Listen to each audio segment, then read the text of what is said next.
हमें कहते हो हिकमत से चलो। जो मोहम्मद का सहाबी अंगारों पे लेट के मोहम्मद के दामन को ना छोड़े, उसको कोई काफिर कहे मैं चुप हो जाऊं। जो हुजूर के सहाबा रेत पे लेट कर हुजूर का साथ ना छोड़े, अगर वो मुसलमान नहीं तो दुनिया में मुसलमान कोई नहीं है। जो हुजूर के लिए हिजरतें करे और पाक पैगंबर की मोहब्बत में तन मन धन पूरे कबीले दुकानें सब कुछ छोड़ दे, अगर वो मुसलमान नहीं तो दुनिया में कोई मुसलमान हो सकता। सबसे बड़े मुसलमान कौन है? वला यअलमन्नल्लाहु अल्लज़ीना सदक़ू। इसी आयत के गिर्द बात कर रहा हूं। या अल्लाह बेड़ियां पावड़ियां जरूरी है ना, बेड़ियां पावड़ियां जरूरी है, ये यतीमियां देखनियां जरूरी है। मुझे याद है वो वक्त मैं जेल में गया वालिद साहब से मिलने, 4 साल हो गए थे जेल में थे। मैंने कहा अब्बा जी कब आओगे, कब आओगे? और मैं उस वक्त उनसे मिल रहा था जब करीब था कि अभी कोई खत आ जाए रिहाई का। और मंजर ये था, जेल में जो उनको बिस्तर मिला हुआ था वो बांधा हुआ था, और वो दरमियान में मैंने और अब्बू ने मिल के बांधा, और जो वो किताबें मुताला करते थे वो किताबें मैंने और अम्मी ने इकट्ठी कर दी। जो वहां से ले जाने की चीजें थी वो सब हमने इकट्ठी कर ली। अब बिस्तर के एक तरफ अब्बू बैठे हुए, एक तरफ मैं बैठा हुआ हूं। तैयारी हो गई और अभी तक रिहाई का परवाना नहीं आया। मेरे दिल में ये बात आई कि हो सकता है रिहाई की बजाय फिर से गिरफ्तारी का खत आ जाए। तो मेरे दिल में आया कि पहले से माहौल बना लूं ताकि कोई ऐसा खत आए तो हमारे पर जर्ब न लगे। मैंने कहा अब्बा जी जे रिहाई ना हुई तो फिर, मेरा ज़हन में ये था वो आगे से कहेंगे नहीं बेटा इंशाल्लाह आ जाएगी, या मेरे ज़हन में ये था वो कहेंगे बेटा अगर ना आई तो अल्लाह खैर करेगा। जब मैंने ये कहा तो मेरे ज़हन में ये था वो थोड़ी देर के लिए खामोश हो जाएंगे। मैंने कहा अब्बा जी जे रिहाई ना आई तो फिर कहते यही घोड़ा यही मैदान फिर इत्थे यही घोड़ा यही मैदान फिर इत्थे।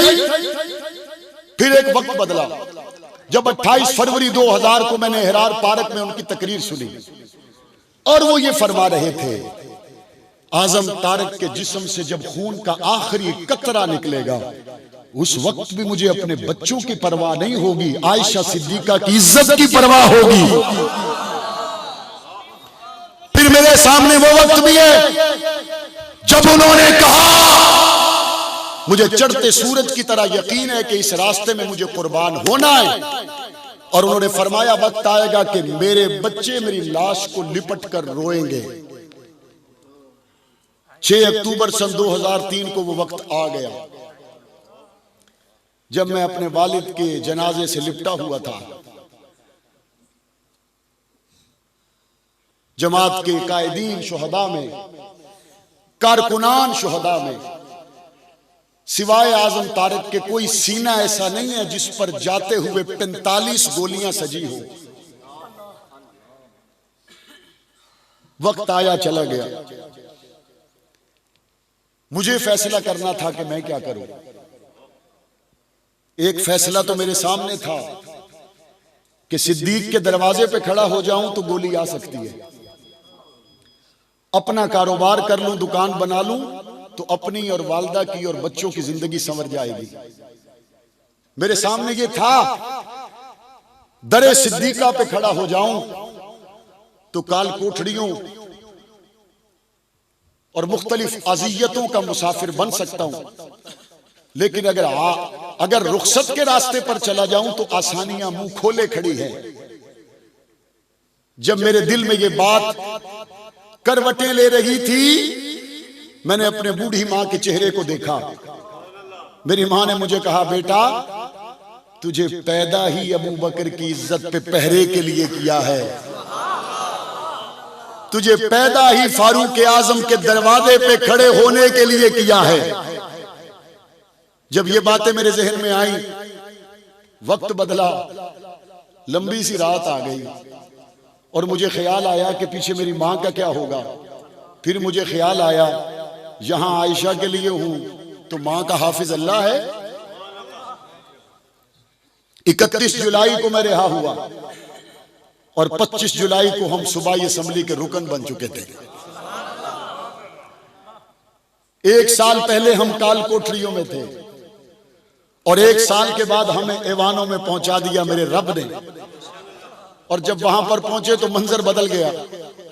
वो लोग जिन्होंने हमें सऊबतों में काल कोठरियों में डाला वो खुद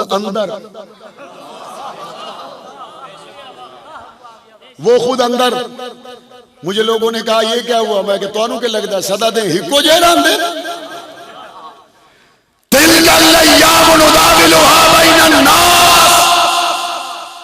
दिन बदलते रहते हैं, बस फर्क इतना है शबाज शरीफ के बेटो तुम सियासत के लिए हो, हम अबू बकर उमर उस्मान वली के लिए हैं।